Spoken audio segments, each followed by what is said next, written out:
Assalamualaikum warahmatullahi wabarakatuh. Alhamdulillahirabbil alamin. Assalatu wassalamu ala asyrafil anbiya'i wal mursalin sayyidina wa maulana Muhammadin wa ala alihi washabihi ajmain. Amma ba'd.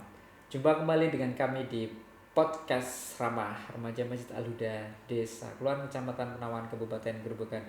Pada malam hari ini kami hadirkan dua narasumber yang akan membahas tentang dunia pesantren dan sebagainya. Nah, pas pada malam hari ini, pada saat ini atau di waktu-waktu ini,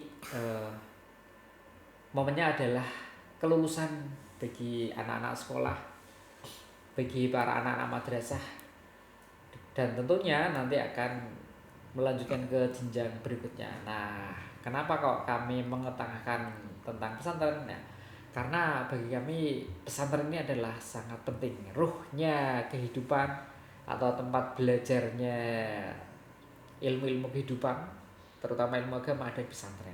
Nah, hadir di tengah-tengah kita ada Mas Ziri dan juga ada Hilmi. Nah, kita akan berbicara panjang lebar dengan beliau-beliau berdua.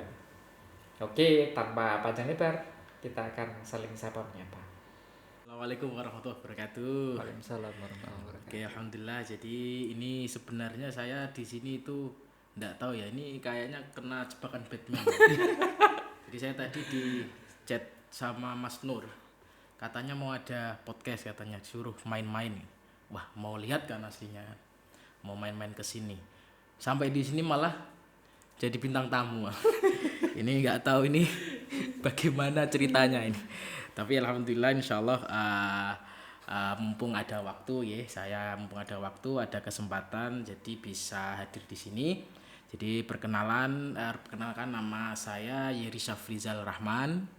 Ya, saya sendiri asli dari Desa Ngeluk. Desa Ngeluk, Kecamatan Penawangan, asli dari sana, lahir dari sana, bapak ibu asli sana, mbah asli sana. Jadi 100% produk lokal. Wah, ini terjamin. Bukan produk Arab-Araban berarti. Bukan. Maaf ya, Arab. Jadi lokal 100%. Bahasa Jawa los, bahasa Kromo los. Jadi alhamdulillah ini perkenalan apa lagi nih yang perlu saya sampaikan nih perkenalannya. Oh iya, ini Mas Ziri ini masih berbau-bau minyak-minyak dari Kasturi. Saudi. Iya. Minyak kasturi. Iya, minyak kasturi dari sana. Karena Mas Siri ini belajar menuntut ilmu di jauh, sampai menyeberang ke benua juga. Nah, pada kesempatan malam hari ini kami berdua khususnya nih, saya dan Hilmi ini ya kita akan ngobrol banyak dengan bintang tamu kita Mas Heri ini terkait dengan dunia pendidikan, karena alhamdulillah ini momennya adalah momen mendekati kelulusan para siswa sekolah baik di jenjang masing-masing. Begitu kan Hilmi. Nah, termasuk Hilmi juga ini. Nah, nanti kita akan bicara tentang pendidikan ini dari beberapa sudut pandang. Hilmi ini bisa dikatakan nyantrinya juga sekaligus sebagai mahasiswa, pesantren mahasiswa di kota Jogja sana. Mas Ziri ini nyantrinya juga Enggak di sini aja saya nyantrinya. iya, saat ini di sini, tapi sebelumnya di sana, di Pati, dan bahkan menyeberang benua juga. Nah, nanti kita akan ngobrol jauh bagaimana lika-liku perjalanan para berdua ini tentang masa-masa belajarnya, begitu kan? Masya Allah. Ada pertanyaan? Mau panjenengan Rin. Mas Ziri, Iya, ini kan aktivitas terakhir yang kami ketahui, kami himpun dari tim media, ini kan baru kondur dari membimbing jamaah umroh seperti itu, bener nggih? Ya alhamdulillah Pak, saya dikasih kesempatan oleh Allah Subhanahu wa taala untuk membimbing jamaah umroh ya. Ini suatu inilah kesempatan dan juga anugerah ya dari Allah, karena mau ndak mau saya kan belajar di pesantren Pak, agama ya. Skill saya ya berbau-bau seperti itu berarti. Oh. Skill saya kan disuruh malu apa macul juga tidak bisa ya. Namun sebelum jauh ke sana, nah kita akan dari tahap yang dasar dulu. Kan begitu nih, kalau kita belajar dari tahap dasar dulu. Dulu pendidikan ini Mas, pendidikan dasarnya di SD atau di madrasah ibtidaiyah? Kalau saya ya, Nggih. saya dulu alhamdulillah itu SD Pak. Jadi kecil SD di desa sendiri juga. Saya boleh sebutin ini. Boleh, enggak apa. SD Negeri 1 Ngeluk. Ngelok ya. Yaitu deket rumah saya itu gang berapa rumah? 6 rumah itu jalan kaki udah sampai. Itu kalau pagi ya. Kalau sore saya belajar di Madrasah Diniyah Miftahul Huda yang mana letaknya di Masjid Nurul Huda juga. Itu juga dekat rumah juga. Ngelok juga ya. Ngeluk juga, desa Ngeluk. Ya jadi pagi sekolah SD, sore sekolah lagi kan di madrasah, malam ngaji lagi di masjid, ngaji Al-Quran. Kesel ora Mas? Masya Allah itu soleh sekali. Soleh sekali nah. Itu Solehnya gak habis-habis. dari kecil itu sudah terprogram soleh. Gitu. Kalau tingkat menengahnya SMP atau MTS? Ya, jadi setelah lulus dari SD saya lanjut di SMP Pak. Kebetulan di SMP Negeri 1 Penawangan. Itu letaknya di dalam itu kan apa namanya, di Penawangan ya. Iya Penawangan. Itu cuman sore tetap saya masih madrasah itu kan. Program soleh lagi ya? Iya masih tetap sekolah itu. Jadi pagi SMP itu, karena waktu itu kan saya lulus SD itu kelas 6 SD itu di madrasah, waktu itu saya kelas 4 Madin, di SD itu kelas bukan di Madin itu di SD kelas 6, di Madin itu kelas 1 wusto. Jadi dulu itu di Madin Yapim ya, di Ngeluk waktu zaman saya sekolah itu ada kelas 1, 2, 3, 4, terus 1 wusto, 2 wusto, 3 wusto. Nah saya kelas 6 SD itu di Madinnya kelas 1 wusto. Nah, lulus SD kelas 1 SMP, suruh lanjut sama orang tua kelas 2 wusto. Paginya 2 SMP, Madinnya 3 wusto. Kan harusnya gitu. Paginya 3 SMP, harusnya Madin saya sudah keluar. Harusnya kan sampai 3 wusto. Cuman masih disuruh lanjut ngulang lagi. 3 wusto lagi. Digondeli berarti. Iya, enggak disuruh orang tua. Katanya daripada nganggur di rumah main PS kan enggak jelas, suruh di Madin lagi. Akhirnya dari kecil sampai lulus SMP, sorenya ya di madrasah. Maghrib juga ngaji Al-Quran.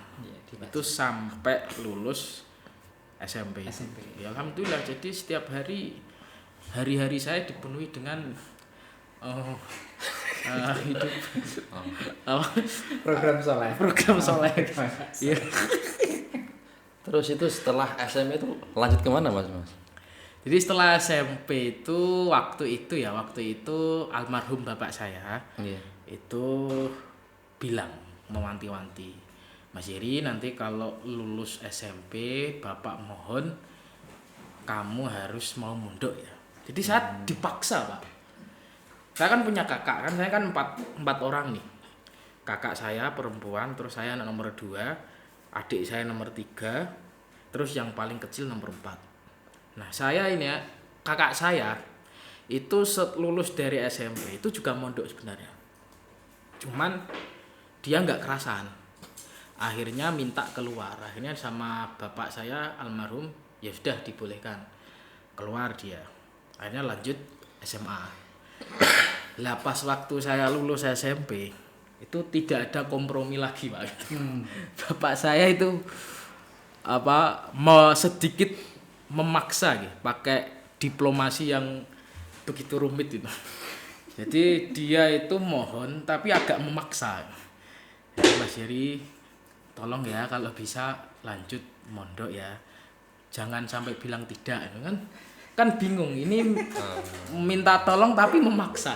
Jadi awalnya saya mondok itu korban pemaksaan sebenarnya. Korban pemaksaan. Kok bisa sampai mondok itu? Awalnya seperti itu. Cuman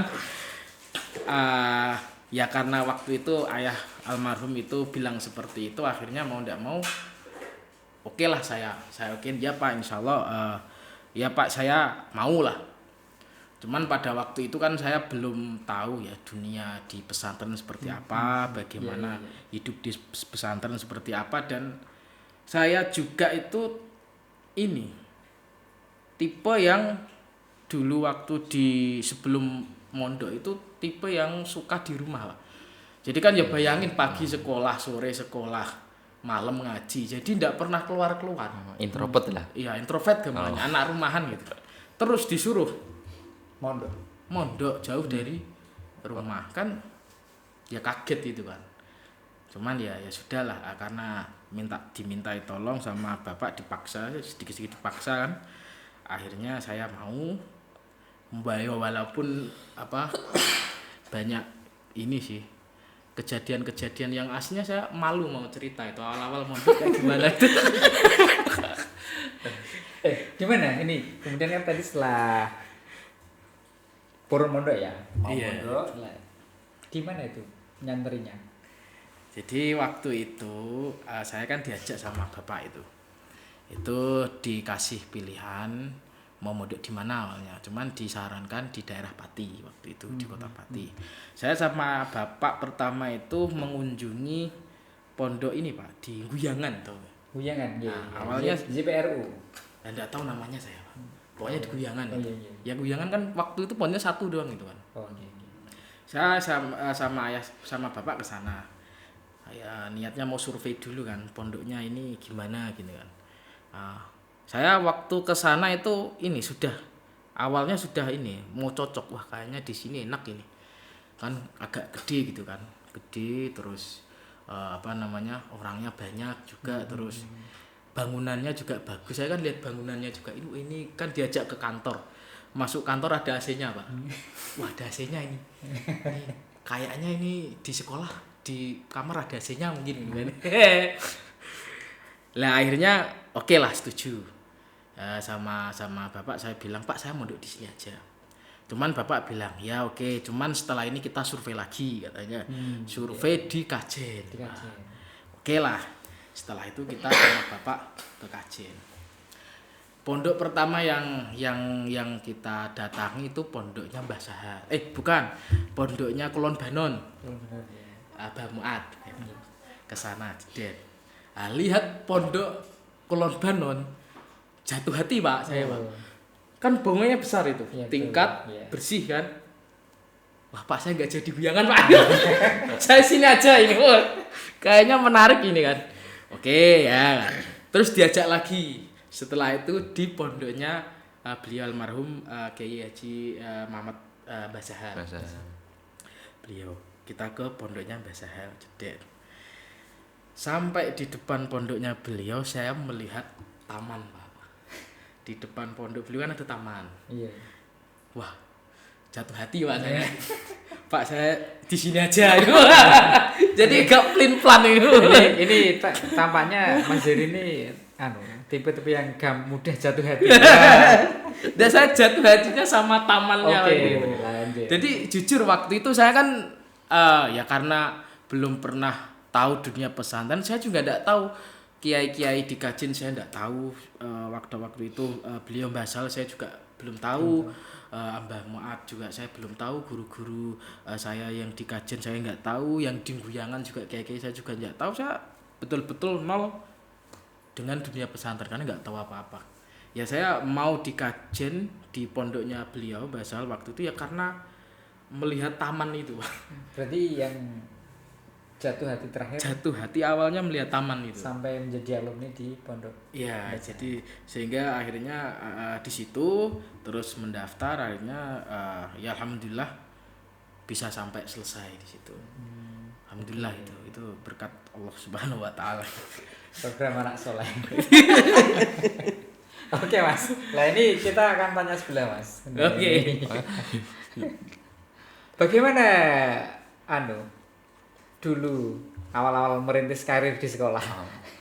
Mungkin gini, mungkin kalau cerita saya itu sebaliknya dari Mas ini. Siapa tadi itu namanya? Mas Jerry. Mas Jerry. Jerry. Ya. Kalau Mas Jerry ini mondok dengan keterpaksaan, itu sebaliknya dengan saya kuliah dengan keterpaksaan. Tapi Aslinya ya, nggak mau kuliah loh. ya alhamdulillah lulus juga dong. Alhamdulillah lulus. Iya. Nah, kalau mondok iki piye ya? Ya kalau mungkin kalau SD-nya itu di desa sini saja, terus setelah SD, SMP lanjut di Kudus. Di Kudus mondok ya? Iya, mondok. Nah, mondok di situ ya mungkin awal kalau ketertarikan Mas Heri kan entah itu taman, bangunan. Kalau saya tuh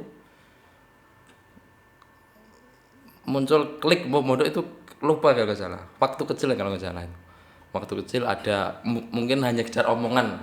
Soalnya tak pondok yo. Nah, aku langsung spontan, nggih kan spontan. Oh. Nah, tapi setelah lulus SD, saya nagih. Aku pengen mondokan kono. Ternyata dari orang tua menunggu besar dulu. Nah, setelah SMP baru dibolehkan mondok. Lulus. Nah, setelah itu langsung di Kudus.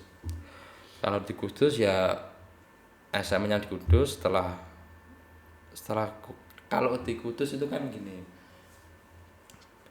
Dasarannya nong Kudus kan emang background-nya lanang kabeh ya. Iya. Sekolah lanang kabeh dengan dengan Ya, sama Kajen, Pak. Laki-laki semua di sana. oh padha ya. Sama itu. Jadi Sama itu. ya biasanya serune nang kono. Apa mana ketek mak kelebat tuh gudang-gudungan ngono kuwi. Yon Ini kayaknya mantan tukang ngetem. Waktu tertentu yang lewat gudang-gudung tadi. Ya. Itu ada kejadian itu pas waktu banjir kalau nggak salah. Kan kalau di Kudus kan gedungnya persis di sebelah jalan. Tengah ini. Nah, ndalah posisi kelasku iku nang dhuwur. Dum jerabing nonggon ngarep kelas ngono kuwi. Pas posisi banjir lah ana wong lewat iki. Ternyata siswi juga. Nah dibengoki melebar kecekrot nonggon kalah. Ya, mungkin itu ya apa yang dari SD SMP kan berbaur dengan cewek, terus setelah itu SMA-nya laki-laki semuanya. Ya mungkin agak kaget. Oh koyo ngene ternyata loh. Sekolah karo lanangan, anane mong kadang ya turu, kadang ngaji sithik lho. Enggak ada vitaminnya Pak, itu di kelas. Vitamin blended biasanya Mas. Yang bikin semangat itu laki-laki semua isinya. Mana yang bikin bergetar hati? Nah, setelah itu ya kembali berkelana Kemana? di itu pantai selatan. Di pantai selatan. Iya. Ini ngapain Pak di pantai selatan? Tilir nyoror kidul. Kabarnya sudah pakai kerudung ya. makanya dia mau. Ini mau menyahadatkan Riro gitu. Iya, karena sudah pakai kerudung kata Gus Dur ya. Kata Gus Dur. Iya. Jadi begini dulur-dulur, ini kan punya background masing-masing. Ini mas-mas berdua ini berangkatnya nyantri kan seperti itu. Nah, kami tekankan kembali karena momennya ini adalah mau lulusan sekolah lah. Ini arah sumbernya ini dengan ya bisa dikatakan mungkin hampir sama lah, tapi istilahnya jenjang pendidikannya hampir sama ya. Kembalinya ke pesantren lagi. Nah, kan seperti itu. Nah, oh iya, Mas Jadi berapa tahun di Kajen? Saya di Kajen itu Kalau di saya kan dulu kan di Kajen itu Pak, lulus SMP ya. Harusnya kan MA. MA kan 3 tahun. Cuman kalau di sana itu sebenarnya ada persiapan 2 tahun. Jadi ada 1 wusto, 2 wusto. Lah waktu itu saya daftarnya 2 wusto, Pak. Langsung 2 wusto. Ya alhamdulillah ya, keterima 2 wusto. Jadi saya 2 wusto itu agak terhormat lah sebenarnya itu. Karena daftar 2 wusto, keterima 2 wusto. Kalau daftar 1 aliyah keterima 2 wusto, ini penurunan ini. Iya. Saya daftar 2 wusto, alhamdulillah keterima. Itu kayaknya dari program anak soleh tadi, makanya Kayaknya iya. itu. Jadi tapi ya itu, Pak. Ya, kembali lagi gitu. Jadi waktu saya awal kan memang saya nggak ada basic sama sekali, pengetahuan sama sekali tentang pesantren. Kemudian saya disuruh di mondok, kemudian saya ya akhirnya mau ya. Ya mungkin karena awal-awal terpaksa, tapi ya kelamaan-kelamaan mau.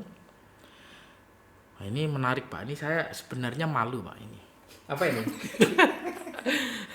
Kan ya seperti yang saya tadi bilang kan, background saya dulu itu kan memang dari kecil itu kan jarang keluar ya. Iya. Ya, pagi sekolah balik ke rumah, sore sekolah balik ke rumah, malam ngaji terus balik ke rumah. Terus tiba-tiba blek jauh dari rumah. Dan saya dulu itu dekat sama almarhum bapak.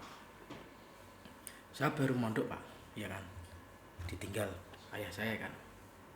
Baru sehari saya cari warnet. Bukan warnet sih. Apa? Yang buat telepon itu apa dulu namanya? Wartel. Dulu kan ada. Iya, betul. Wartel dulu, Pak. Dulu belum ada Android, belum ada. Iya. ML Mobile Legend belum ada. Wartel kalau Video game. kalau apa namanya?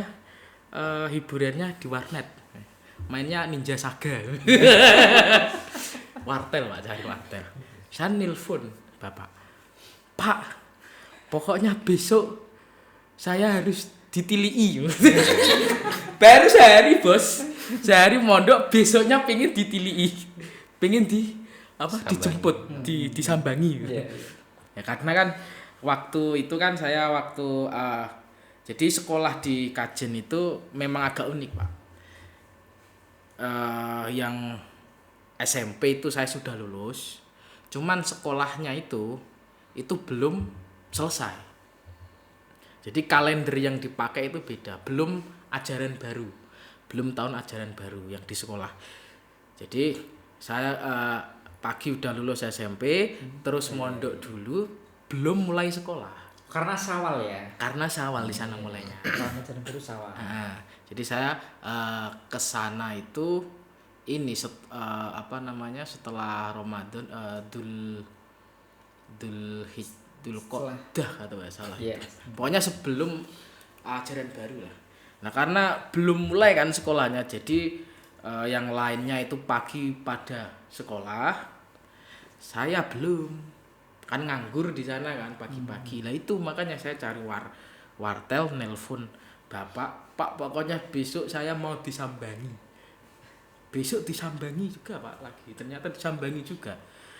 Udah disambangi, pulang gang 3 hari nelpon lagi. Pak, saya disambangi pokoknya. Saya tuh mikir, ya Allah, padahal saya itu SMP ya. Itu umur-umur MA. Tapi kok kayak gitu. Sudah bisa berpikir dulu pas ketika Belum, Pak, belum. ya. Belum bisa pikir gitu. Karena ya memang itu kan dari background itu belum pernah keluar sama sekali, terus deket sama bapak, jadi dicul adoh ya mau ndak mau maunya sering disambangi. Sampai ya berkat kesabaran bapak saya mungkin ya almarhum itu ya, sehari datang, 3 hari lagi datang, seminggu lagi datang, sering, Pak, awal-awal itu. Akhirnya dari sini lama kelamaan ya jadi ini betah sampai menyelesaikan pendidikan, alhamdulillah. Dan ya itu saya ini sih bersyukur sekali, benar, Pak. Jadi saya di pondok pesantren itu ya meskipun awal-awal itu terpaksa ya karena nggak tahu kan, tapi setelah selesai itu sangat-sangat bersyukur sebenarnya. Ya bayangkan saja Pak, perjuangan almarhum bapak saya seperti itu ya, yang sampai rela datang, saya suruh datang, terus rela bekerja dan lain sebagainya, meninggalkan rumah, harta demi anak-anaknya gitu kan. Gampangannya kan pengorbanan orang tua kan semuanya seperti itu ya, jenengan kan juga seperti itu. Kemudian sekarang sudah meninggal. Itu kalau saya tidak di pesantren, Pak. Saya tidak tahu cara berdoa, saya tidak tahu cara mendoakan orang tua. Gimana nasib ayah saya yang sudah meninggal? Melihat, wah saya hidup itu demi anak-anak bekerja. Saya meninggal, anak-anak saya malah lupa. Jadi alhamdulillah karena saya, ini bukan sombong ya, cuman saya bicara fakta aja. Alhamdulillah karena di pesantren tahu seperti ini cara mendoakan orang tua, bagaimana cara mendoakan orang tua, bagaimana orang tua ketika meninggal itu membutuhkan doa dan lain sebagainya. Maka dari sini ilmu-ilmu ini kan saya praktekkan itu tetap.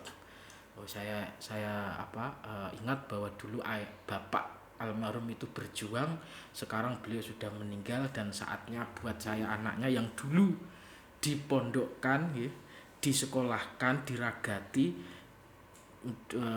sudah saatnya untuk saya untuk membalas budi dengan cara mendoakan. Nah, itu. Ini diantara keuntungan bagi kita, bagi orang tua yang, terutama bagi orang tua yang memondokkan putra maupun putri di pesantren. Nah, ini di studio ini banyak penonton. Kalau mau ada pertanyaan seputar dunia pesantren ini kami buka pertanyaan. Ya. Begitu ya. Jadi Iya. para teman-teman yang ada di studio, Pak Produser, ini banyak atau mau gabung sekalian nih ya ini tentang dunia penontonnya. pesantren. Satu lapangan sepak bola kayaknya. Kita sengaja malam ini santai-santai, bisa sambil ngopi-ngopi juga gitu Mas Heri. Boleh ngerokok juga, Pak? Boleh. Nah, dilelah apa kebetulan ya? Qadarullah Pak, semua qadarullah. Oh gitu ya, qadarullah.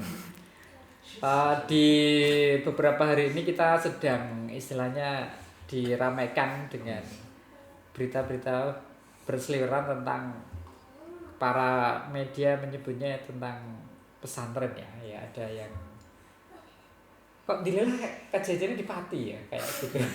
Yang apa ini? Ini yang apa ini? Saya nggak tahu nih ya. Ini saya sebenarnya menyebut ini agak berat nih karena terkaitan dengan istilahnya dalam tanda kutip yang pijit-pijit itu loh. Santrinya yang diminta untuk ngancan-ngancani pengasuh itu ya sebenarnya. Kalau ini naudzubillah ini bukan qadarullah ya. Naudzubillah ya. Ini naudzubillah ini. Lah, ini Mas Heri dan nanti juga Hilmi juga bisa memberikan pendapat. Hilmi dulu ya. Tentang kejadian ya, kita sebut aja kejadian negatif yang menimpa istilahnya oknum yang kehidupannya katanya di pesantren. Katakanlah negatif lah ya. Itu gimana? Pendapatmu gimana tentang kejadian seperti ini? Apakah mencoreng nama baik pesantren atau itu hanya kekhilafan semata pengasuh atau ada pendapat lain? Oknum itu. Oknum ya? Ya, kenapa selalu oknum? Gini, kalau di track recordnya semisal itu kan kasusnya di Pati itu ya. Yeah. Nah, itu ada salah satu info emang posisi gini, sebelum gedungnya itu posisinya menjadi panti asuhan. Sebelumnya itu menjadi panti asuhan. Panti asuhan. Panti asuhan. Panti asuhan. Nah, setelah panti asuhan posisinya itu dari kalau panti asuhan santri biasanya Anak asuh ya. Itu kan emang digratiskan. Sebelum ada labelnya pondok itu panti asuhan, kemudian digratiskan dan membludak nih yang berdatangan di situ, kemudian ditempel label pondok. Terus gini, ada beberapa pendapat yang memang itu apa ya, kiai-kiai semi-semi dukun lah. Soalnya Tapi kan emang mulanya emang dukun. mungkin dukun baru melabeli dirinya sebagai kiai, Oh. kemudian dikasih tompleng pondok, mungkin kayak gitu. Soalnya kan gini, kalau kalau biasanya kalau di pondok itu yang apa ya, yang apa mendapat izin dari pemerintah lah, itu kan posisi statusnya itu kan belum jelas juga. Jadinya ketika ada apa penilaian negatif ataupun apa, itu dari pihak pemerintah ataupun warga sekitar itu sangat kesulitan dengan adanya fenomena kayak gitu. Terus dari pihak warganya dengan adanya kasus kayak gitu loh, jadinya ya untuk melacak kayak gitu ya tadi, kalau semisal posisinya dukun ataupun apalah, itu sangat ya emang itu hal yang tidak itu sih. Tidak semestinya ya. Di luar nurul. Di luar nalar. Kok bisa maksudnya Oh, seorang ini terus Iya, di iya. tempat yang emang di apa ya, tempat belajar. terus kok kejadian kayak gitu. Nah itu cuman ya gini, setelah ada beberapa penilaian dari warga situ, alangkah baiknya ketika ada hal kayak gitu tuh, yang pertama itu pasti gini, terutama orang tua tadi sih, ketika ingin memondokkan anak ataupun apalah, itu harus lebih selektif. Selektif. Iya, terkait yang mau dimasukkan ini itu pikirnya apa sih. Oh cucuk langsung peh gratis wae tak leboke kene, peh gratis tak leboke kene lah. Amarga mau hal-hal sing ora dipingini malah kedadian kayak ngono kuwi. Ya kuwi salah satu bentuk ikhtiar buat wali santri ataupun santrinya itu. Hati-hati ya. Ya, yang paling utama itu entah dari orang tua ataupun calon santri itu lebih hati-hati ya, selektif dalam mencari pondok. Mas Heri, ini tadi bilang naudzubillah, kenapa Mas? Ya itu naudzubillah, karena sesuatu yang negatif itu jangan kita sebagai ini ya, sebagai ta'adduban itu jangan kita langsung gantungkan ke Allah Subhanahu wa taala. Makanya pakainya naudzubillah. Kalau qadarullah kan kita meskipun semuanya kita gantungkan kepada Allah, karena meskipun semuanya itu karena takdir Allah, tapi kalau negatif ta'adduban itu kita gantungkan ke kesalahan manusia. Makanya kita pakainya naudzubillah. Ini saya ada alasan, Pak. Iya. Mengatakan itu ada alasan. Disampaikan Mas. Apanya? Tadi. Oh, sampai penjelasan seperti itu. Lah itu Oh, alasan iya, iya. kenapa. Kalau berbicara tadi ya tentang apa? Saya ikut ngasih opini ya. Iya, iya, betul. Jadi memang anu Pak, dari dulu itu negatif sama positif selalu ada. Bahkan sebelum era Nabi Muhammad, zaman-zaman dulu nabi-nabi palsu itu sudah ada. Itu dulu di daerah apa namanya? Ya orang-orang Yahudi dulu itu kan nabi-nabi palsu itu bermunculan. Meskipun ada nabi-nabi yang asli juga ada, tapi nabi palsu juga ada. Memang zaman dulu itu selalu ada, dan itu berlanjut sampai sekarang. Ya, ya. Kalau sekarang kan kiai palsu. Kiai-kiai asli, para alim ulama yang betul-betul alim itu ada. Ning juga ada orang kiai-kiai yang palsu, itu juga ada banyak. Makanya dari dulu itu hal-hal seperti itu sudah ini Pak, Berdampingan ya. sudah berdampingan dan sudah banyak. Nah makanya ini sebuah tantangan baru ya, sebuah tantangan baru, bahwa media-media kita pada sekarang itu kan sering banyak memberitakan tentang ya orang yang bisa disebut kiai atau orang yang menyebut dirinya kiai, mempunyai pondok pesantren tapi melakukan pelanggaran asusila. Itu kan sekarang kan banyak media-media memberitakan itu, sehingga konsekuensinya kan nama pesantren tercoreng. Nama pesantren tercoreng. Ini yang dikhawatirkan nanti banyak para masyarakat termasuk orang tua yang memiliki anak apalagi perempuan itu berpikir 300 juta kali lipat untuk mau memasukkan putrinya ke pesantren karena banyak pemberitaan seperti itu. Tapi meskipun kayak gitu, Ya memang ini apa namanya tantangan baru ya. Cuman saya mau memberikan opini. Jadi begini, meskipun kita sedang disuguhi banyak media-media pemberitaan yang negatif seperti itu, tapi keberadaan pesantren itu apa namanya jangan sampai hilang. Artinya keberadaan pesantren itu sangat-sangatlah penting. Meskipun banyak yang seperti itu ya. Sebagian, Ada ya, sebagian, ya bukan banyak, sebagian Iya, ada iya. yang seperti itu ya. Dan kecil. Karena begini, apa namanya? Kalau kita melihat kalau kita belajar di kitab Ta'lim Muta'alim, ya waktu dulu di pesantren juga belajar itu Ta'lim Muta'alim itu kan dijelaskan apa? Kita itu disuruh untuk menyeleksi guru yang akan kita timba ilmunya. Itu jelas itu di Ta'lim Muta'alim, semua pondok pesantren yang betul-betul pondok pesantren kan mempelajari itu. Itu apa namanya? Mencari guru yang memang kompatibel, yang memang alim, yang memang wara, yang memang tawadu. Nah, kalau anak kecil seperti saya waktu dulu itu kan enggak tahu.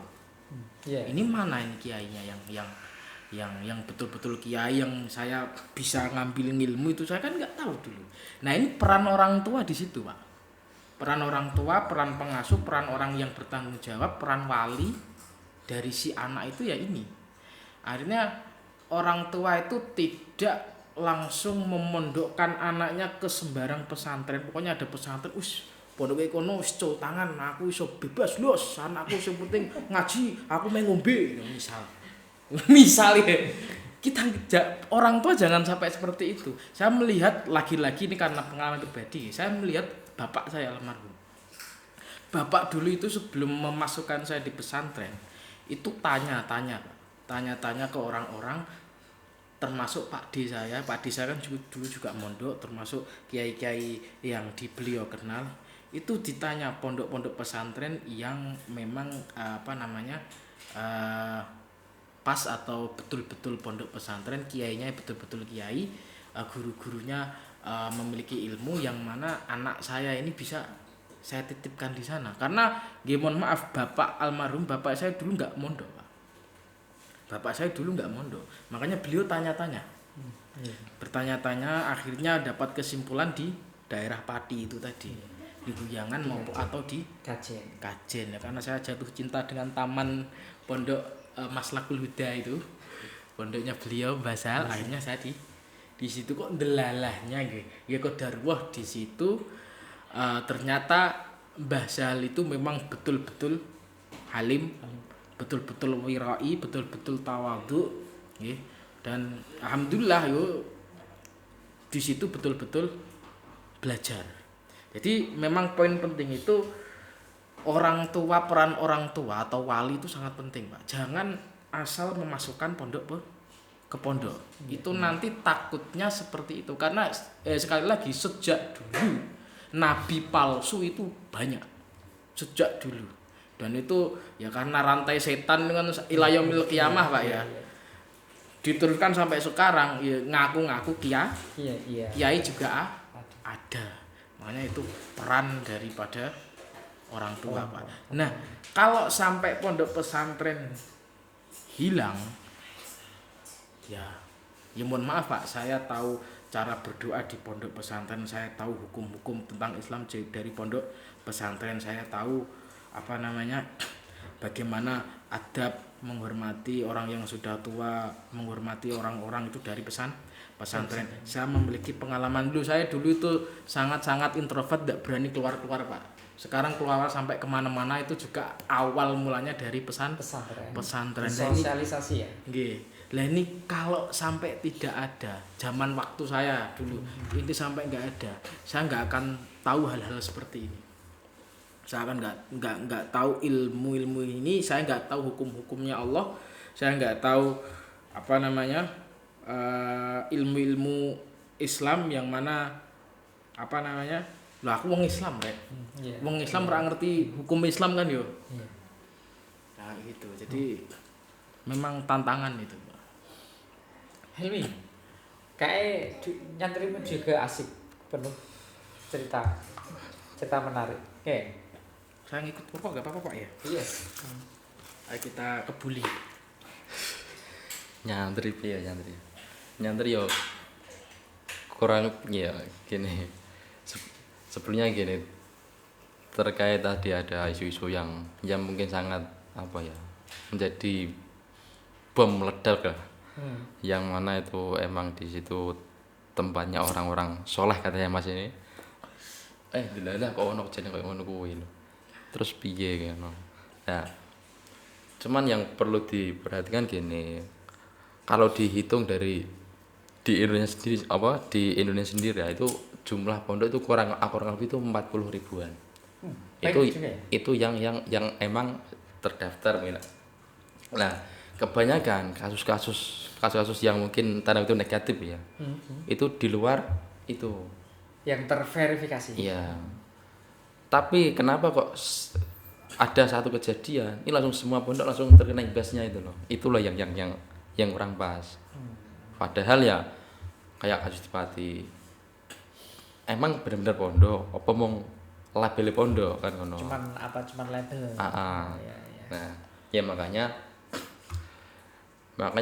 kalau pengalaman saya dulu itu kurang lebih kayak pengalaman ini dari orang tua ngecek lokasi, terus ini sekolahan, ini pondok itu punyanya siapa, terus gurunya pernah ngaji di mana, gurunya lagi pernah ngaji di mana dan nyambung terus gitu loh.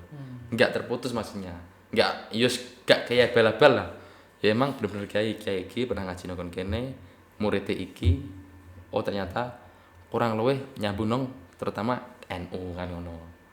Itu yang paling utama itu sih terkait mencari guru tadi Atau lembaga pesantren ya. ya. Jadi memang tidak boleh generalisir kalau kata Hilmi, yang kena satu maka getahnya kemana-mana, itu jangan sampai seperti itu ya. Yang misalnya yang kena satu ya yang itu aja yang kita tandai ya gitu, yang lain tetap masih ada yang banyak seperti itu. Nah ini bagi para orang tua khususnya, karena di usia anak-anak seperti pendidikan di SMP ataupun madrasah sanawi ya, mereka tentunya butuh pendampingan terkait dengan pendidikan selanjutnya di jenjang berikutnya, terutama yang mungkin mau melanjutkan ke pondok pesantren. Nah itu seperti yang disampaikan oleh mas-mas berdua ini, tentunya kita harus selektif terkait dengan pondoknya sendiri maupun lingkungannya, terutama kepada pengasuhnya. Ini pun juga harus kita sangat selektif sekali, asal usul baik secara pribadi maupun juga tentang asal usul keilmuannya. Sejenak kita akan melewati tentang kasus negatif itu. Nah kita akan berlanjut ke hal yang positif berikutnya di kehidupan ini narasumber berdua. Mas Siri, asiknya di pesantren seperti itu, jenengan pertama kali masuk dengan berderai air mata, namun ketika tahu endingnya itu sangat membahagiakan. Nah, berapa tahun Mas dulu Mas di pondok pesantren? Ya tadi berarti sekitar 4 tahun. 4 tahun. Iya, 2 wusto 1 tahun kan, kemudian aliyah 3 tahun. Dari saya lulus itu 2013. 2013 saya masuk 2009 masuk, 2013 masuk. Terus setelah lulus itu kan karena tadi kan di sekolah saya itu di kajian itu kan kelulusannya tidak sama dengan secara umum, artinya memiliki jadwal sendiri kan. Iya. Nah setelah lulus itu saya tidak langsung kuliah, saya ke Pare. Berarti setelah itu sudah menjadi bahasa sudah boyong atau masih di anu? Sudah boyong, sudah khrij minal hajin, Oh. khrij mutakhrijin. Jadi udah lulus alhamdulillah. Terus setelah itu kan karena saya nggak langsung kuliah pada waktu itu, ya mau ngapain kan, akhirnya saya bilang saya mau ke Pare kursus bahasa Arab di sana di Pare. Padahal Pare itu kan kebanyakan bahasa Inggris Pak. Iya. Nah saya di sana kursusnya bahasa Arab di Pare 3 bulan. Setelah itu saya mondok lagi 3 bulan di Pare itu kan. Setelah itu mondok di Purwodadi sendiri, tepatnya di Pondok Fadlul Wahid. Ginggan. Nggak, Jaga di Ngaringan apa? Oh, Ngangkrok. Ya. Ngangkrok. Oh, sorry, maaf. Kalau di yang itu Pondok Ngangkrok. Fatullah ya. Oh iya, karo di ya betul. Di Pondok Ngangkrok itu. Tapi sebelum itu saya ini Pak, memang apa? Daftar kuliah itu. Karena sambil menunggu itu saya apa? Mondok dulu juga. Kegiatan anak soleh lagi berarti. Ya alhamdulillah sih. Ditakdir Allah. Mau ngepang juga enggak pawaan nih, mau ngepang. Gak pantas. Lulusan santri ngepang gitu. Ora pantas ya bener. Enggak pantas. Juga enggak ini. Kayak ada nyali. Bukan enggak ada nyali. Enggak ini loh. Enggak menyatu dalam jiwa, Pak. Oh. Karena jiwa saya Masya Allah. Ya semoga aja sih, semoga aja. Warga dalam sesuai. Nyantri di Ngangkrok di Fathul Wahid. Iya. Lama juga ya? Nah, di sana sekitar berapa bulan ya? 6 bulan sampai saya ini. Kan saya tadi kan ini daftar kuliah, Pak. Daftar kuliah di dalam atau di luar? Di negeri? sudah di luar. Di luar Oh, negeri. artinya setelah tadi ada keinginan untuk melanjutkan kuliah iya. di Sudan tadi. Kemudian sambil menunggu Nah, jadi masuk di pondok. iya. Jadi dulu gini, Pak. Waktu saya ini sebelum saya mondok, Pak.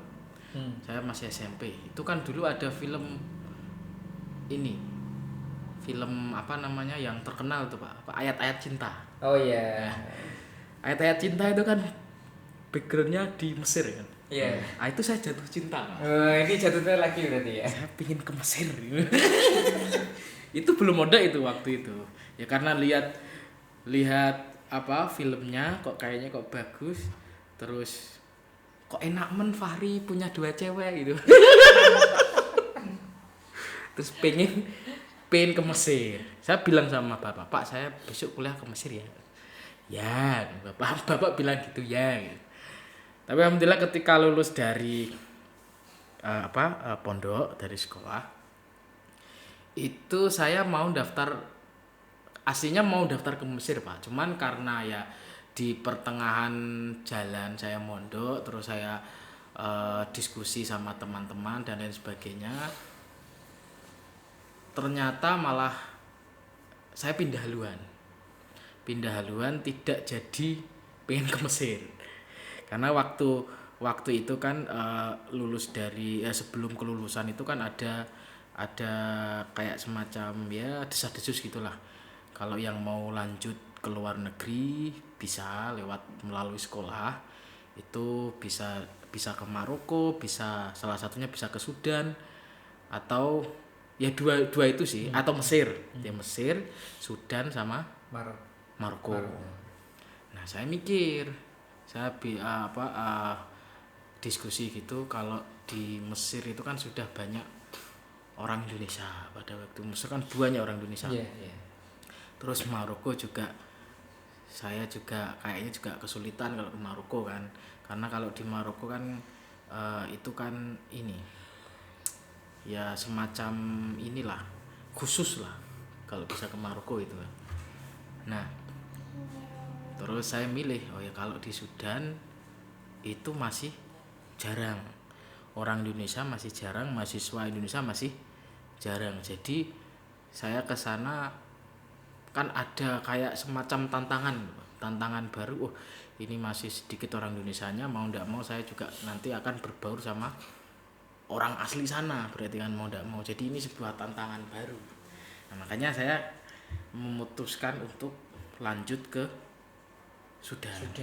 Nah, saya daftar lewat sekolah itu, ya alhamdulillah pada waktu itu memberikan ada semacam MOU ya, atau kerjasama yang mau meneruskan ke Sudan bisa mendaftar terus mengikuti tes seperti itu. Nah akhirnya alhamdulillah saya ikut tes, ya alhamdulillah lagi keterima Pak. Nah sebelum pengumuman keterima atau tidak, nah itu saya di pondok Fadlul Wahid di Ngangkruk. Nah di Ngangkruk sendiri Pak, sebenarnya saya juga mau daftar ke Yaman, karena di pondok Ngangkruk itu kan juga memiliki MOU ya, atau bisa membantu santri-santri yang mau melanjutkan belajar ke Yaman kan bisa. Nah saya juga mau ikut di sana. Saya dites dulu Pak, waktu di Ngangkruk dites, disuruh baca kitabnya, kitab Fathul Qorib ya. Awalnya saya disuruh buka dewi. Saya buka ya saya suruh buka ya, saya buka bab pertama bab dunia lo, gampang gitu. Bisa kan itu. Nah, terus Pak Yainya ya sudah dibuka jedet pertengahan. Aduh, disuruh baca yang dalam, yang syarahnya itu. Saya kan waktu itu kan belum menguasai semuanya kan. Wah, waktu itu kalau ndak salah itu bab tolak lah. Bab tolak, tentang tolak. Perceraian. Iki piye waktu itu ya. Akhirnya ya baca cuman nggak lancar gitu lah, banyak salahnya. Akhirnya sama Pak Yai, ya sudah, kamu di sini dulu, kamu belajar dulu di sini, persiapan dulu, nanti kalau sudah selesai dites lagi. Akhirnya mau nggak mau saya di Ngangkruk dulu. Di sana saya belajar dulu untuk mendalami dulu itu tentang fikih itu tadi. Nah sebelum pengumuman Yaman, yang di Sudan ada pengumuman muncul. Alhamdulillah saya keterima. Akhirnya ya sudahlah, karena di Sudan keterima, saya sowan Pak Yai untuk tidak melanjutkan itu dan mau fokus melanjutkan ke Sudan itu tadi. Ya alhamdulillah sampai ke Sudan ya. Insyaallah benar mewujud kuis Mia. Nah, translate-nya ada. Ambil jurusan apa Mas? Di Sudan ya? Di Sudan saya dulu ambil jurusan dirasat Islamic Studies. Takhasusnya mengarah ke akidah wa fikrul Islami, akidah dan pemikiran Islam. Jadi saya mempelajari akidah di sana. Cuman universitas saya itu kan namanya International University of Africa. Kampus ini itu mendapatkan dana dari pemerintah Saudi. Jadi pemerintah Arab Saudi itu ngasih dana ke kampus. Dari dana itu dibagikan ke mahasiswa-mahasiswa luar untuk memberikan beasiswa itu. Nah, jadi akidah yang saya pelajari di kampus itu akidahnya akidah yang sesuai dengan pemerintah Arab Saudi. Itu di dunia kampus itu. Jadi ya itu saya di sana mempelajari rububiyah, uluhiyah dan asma sifat juga. Karena akidahnya ya itu kan karena dari pihak Arab Saudi. Cuman di luar kampus, masya Allah, masyarakat Sudan itu miyah sufi Pak. Miyah sufi. Jadi Sudan itu terkenal dengan negeri 1000 thariqah. Karena di sana thariqah itu banyak sekali. Ada Tijaniyah, ada Naqsabandiyah, ada Syadziliyah, ada Rukainiyah, ada Satariyah, banyak di sana. Jadi ketika Maulid Pak, bulan Maulid itu. Yeah. Itu di kota namanya Kota Omdurman. Saya kan di ibu kota. kampus saya kan di ibu kota namanya kota Khartoum. Samping Khartoum itu ada kota namanya Durman. Di tengah-tengah kota Durman itu ada lapangan besar. Lapangannya gede. Itu alun-alun kalah itu. Simpang 5 kalah. Besar, luas. Nah, setiap bulan Maulid itu thariqah satu negeri Sudan itu kumpul di situ. Bikin mukhoyam, bikin tenda 1 bulan full di sana. Setiap malam, setiap thariqah itu sholawat thariqah masing-masing. Itu serunya di situ. Jadi meskipun saya kampusnya berafiliasi dengan pemerintah Arab Saudi, cuman masyarakat di sana juga Sunni Ahlussunnah wal Jamaah, ada thariqah juga dan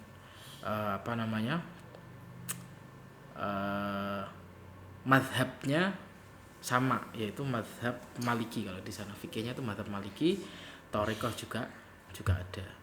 Dan saya juga ini ya di luar kampus saya juga alhamdulillah juga ikut ngaji sama beliau syekh khalifah thariqah itu, cuman nggak ikut thariqah, cuman ngaji aja tapi nggak ikut thariqah, nggak ikut baiat belum ikut baiat. Saya kan kalau di Sudan itu Pak itu punya syekh namanya beliau Syekh Siddiq Asy-Syafi'i. Beliau juga mursyid thariqah Tijaniyah. Saya kalau setiap siang itu habis asar itu ngaji di rumah beliau itu sama anak-anak teman-teman. Jadi di Sudan, saya di Sudan itu di sana juga ada NU Pak, NU juga ada.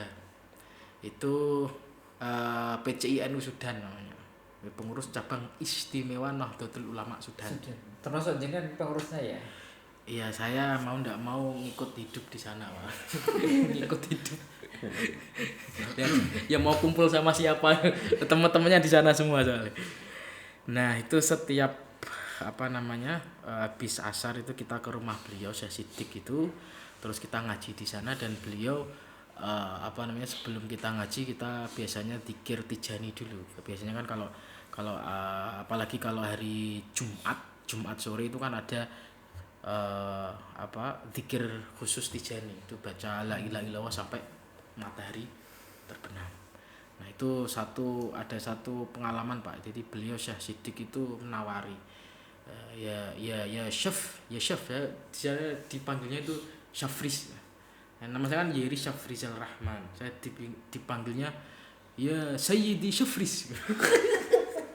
Orang nggak jelas dipanggil ya Sayyidi. Aduh Syekh. Ya Sayyidi Syafris. Intal lazim ma tariqat Tijaniyah. Kamu harus masuk thariqah Tijaniyah. Ya kan saya kan mikir Pak, aduh. Yeah. Saya kalau baiat nanti dzikir kan. Wah, saya kalau dzikir itu ya mohon maaf ya. Saya kalau dzikir itu enggak kuat, Pak. Kalau dzikir lama-lama tuh enggak kuat.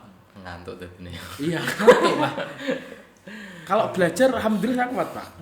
Kalau belajar ngaji alhamdulillah saya kuat, tapi kalau dzikir itu saya enggak kuat. Ya saya bilang, "Afan ya Syekh. Lisa. Analisa jahis." Saya belum siap ya Syekh. Insyaallah بعدين لو قدر الله أنا معك في طريقة تجانية بيعت معك يا شيخ أنا أدخل إلى الطريقة التجانية. Jadi nanti kalau saya sudah siap ya Syekh, saya sudah ditakdir Allah ini. Insya Allah saya masuk. Cuma sampai sekarang saya belum bayat. Belum siap. Nice. Sampai sekarang itu. Nah ini rentetan demi rentetan, tangga demi tangga sejarah pendidikan dari Mas Ziri, bintang tamu malam hari ini, terkait dengan pendidikannya dari dasar kemudian sampai di puncaknya kuliah dan nyantri juga sampai di Sudan, Afrika gitu ya Mas? Ya di Afrika. Jadi Sudan itu Pak, di bawahnya Mesir. Jadi atas itu Mesir, bawahnya itu Sudan, samping kanan itu laut mati, laut merah itu yang dibelah Nabi Musa, sampingnya Saudi, Arab Saudi. Jadi ya apa namanya, masih kawasan benua Afrika, cuman bahasa yang dipakai itu bahasa Arab. Bahasa Arab. Bahasa Arab. Jadi di kampus itu ya belajarnya ya memakai bahasa Arab. Bahasa yang dipakai bahasa Arab, dan masyarakatnya mayoritas itu Muslim. Mayoritas Muslim, hukum yang dipakai kebanyakan hukum-hukum dari mazhab Maliki di sana itu. Saya itu pernah, Pak. Kita kan kalau di Syafi'i ya, kita Syafi'i kalau wudhu di pancuran itu, kita apa namanya, tinggal ngecurkan air di tangan kan tidak masalah, kita nggak perlu apa namanya, gosok-gosokan nggak masalah, sah kan. Terus rambut juga, kita kalau ngusap rambut kan til gini kan juga sah. Iya. Maliki kan enggak, Pak. Saya pernah waktu itu di sana itu mau sholat jamaah ya di masjid, wudhu lah ya, karena sejak kecil kan darah daging Syafi'i ya. Ya saya di sana juga praktek Syafi'i, wudhu, air mancur, tangan saya giniin gitu aja gitu. Orang Sudan lihat, masyarakat Sudan langsung tegur Pak saya, Pak. Ya Zul, ini di sana itu bilang itu bro, itu ya Zul. Bro, ya Zul. Ya Zul. Wudu inta lam tasih. Wudu lam tasih. Wudumu rasah Rasul. Lah kok rasah kenapa? Syuf lihat. Ini prakteknya. Lazim hakada. Itu digosok. Kan karena Malikian seperti itu. Terus rambut harus dibasahi semua gitu. Lah saya mikir, wah ini kalau saya ladenin nggak selesai ini. Saya mau ngomong Pak saya itu pakai Syafi'i, itu Maliki kan, saya mau bilang kayak gitu, cuman nek tak ladeni yang gue kesuwen, arandang barbar, aku udah gak salat dang mangan. Akhirnya ya sudah, saya ngalah Pak, wudhu lagi Pak. Untuk menyelesaikan permasalahan kita tidak perlu berdebat. Kita macak goblok saja. Oh iya. Oke. Afan. Itu aja. Ikuti aja. Meskipun ya hasilnya gini juga asal. Saya pakai mazhab Syafi'i. Itu memang di sana itu apa namanya? Agama itu sangat kental sekali. Agama itu sangat kental sekali di sana. Nah, ini bisa menjadi referensi dari Bapak dan Ibu Wali. Belajarnya bisa di lingkup guru sendiri, bahkan di luar guru kan Pati, di Kudus, di Jogja dan sebagainya, bahkan sampai ke benua Afrika. Mas, di penghujung acara ini Mas, di penghujung acara ada pesan atau istilahnya kata-kata mutiara yang mau disampaikan? Kata-kata mutiara? Iya. Mungkin beliau dulu. Saya pikir dulu kata-kata mutiaranya saya nanti. Apa ya mutiara ini? Mutiara untuk mutiara soal. Kata-kata terakhir sebelum kita tutup di podcast malam hari ini. Ya mungkin itu sih. Jangan ragu lah dengan pondok, terutama pondok-pondok yang udah sudah terutama terafiliasi oleh ormas-ormas yang emang sudah masyhur lah, apalagi pondok-pondok NU itu pasti dari sanad keilmuannya, dari tokoh-tokohnya, terus dari ajarannya itu emang sudah kayak semacam kalau di pendidikan tuh kurikulumnya tuh jelas lah. Iya, ajarannya ini, kitab-kitabnya ini, terus guru-gurunya pernah nyantri di mana itu sudah jelas. Terus jangan tergiur dengan iming-iming embel-embel gratis ataupun apalah. Terus dukun barang wis to. Mending golek sing kiai sing cetha-cetha wae. Cetha-cetha sing gampang di ngerteni ya, terutama di lingkupan masyarakat tersebut. Mungkin itu sih. Iya. Mas Ziri.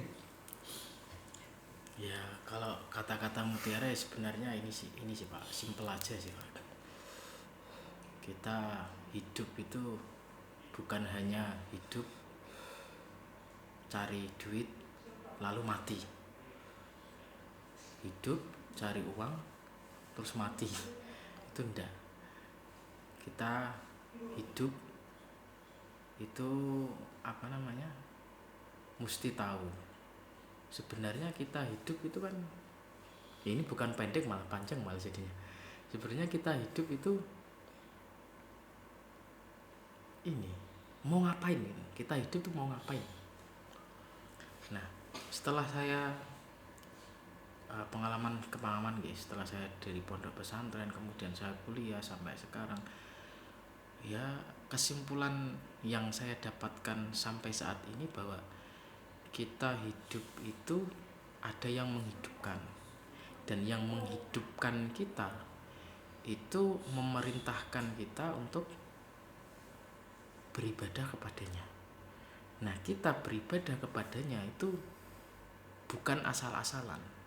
Artinya harus memiliki pengetahuan tentang bagaimana kita beribadah dengan yang beribadah kepada zat yang membuat kita hidup. Nah, kita tahu tata cara tersebut tidak lain dan tidak bukan dari pesantren. Kebanyakan dari pesantren, meskipun ada madin dan lain sebagainya, tetap semua bersumber dari pondok pesantren. Makanya kalau kita tidak tahu hal ini, kita tidak mempelajari hal ini, kita nanti akan berakhir hidup kerja kemudian mati. Setelah mati apa? Pertanggungjawabannya kayak gimana?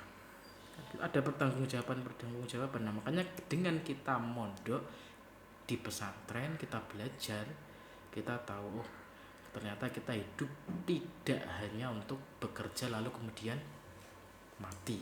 Ada hal-hal yang harus, kewajiban yang harus kita kerjakan. Makanya sampai sekarang saya juga kerja cari uang, cuman tidak melalaikan kewajiban yang sudah dibebankan zat yang memberikan kita hidup kepada kita.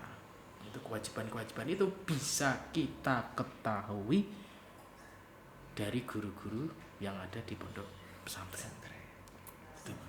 Siap. Demikian tadi telah kita simak bersama tentang podcast terkait dunia pesantren. Nah, dari jenengan semua, terutama bagi orang tua,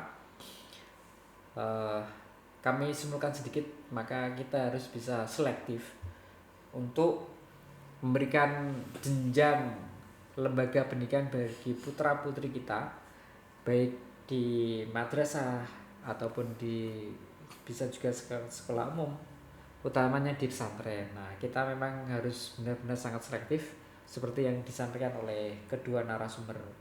Bisa pesantren di dalam negeri ataupun seperti Mas Ziri ini nyantri di lintas benua. Nah, ini pun sangat-sangat bermanfaat. Nah, bagi para orang tua, asuh, sangat-sangat dianjurkan untuk selektif memilih dunia pendidikan. Sekian dari kami, semoga bermanfaat, dan mohon maaf apabila ada tutur kata yang kurang berkenan. Akhir kata, wallahu muwaffiq ila aqwamit thoriq. Wassalamualaikum warahmatullahi wabarakatuh. Waalaikumsalam warahmatullahi wabarakatuh.